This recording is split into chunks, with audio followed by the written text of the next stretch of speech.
তোমাকে আমি কোনোদিন ভুলতে পারবো না বন্ধু। তোমাকে ভুলে গিয়ে আমি আমি কিছুতেই থাকতে পারবো না।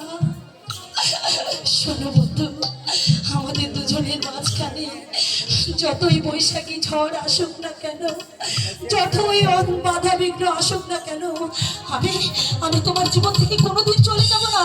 তুমি একটা কথা মনে রেখো, তোমাকে যেদিন আমি ভুলে যাব সেদিন সেদিন আমার সঙ্গে তোমার দেখা পাবে ওই কবরী স্থানে। তার আগে আমি তোমাকে ভুলতে পারবো না, ভুলতে পারবো না। দেখা, তুমি কেন বুঝতে পারছো না? তুমি রাজকন্যা আর আমি সামান্য চাষার ছেলে।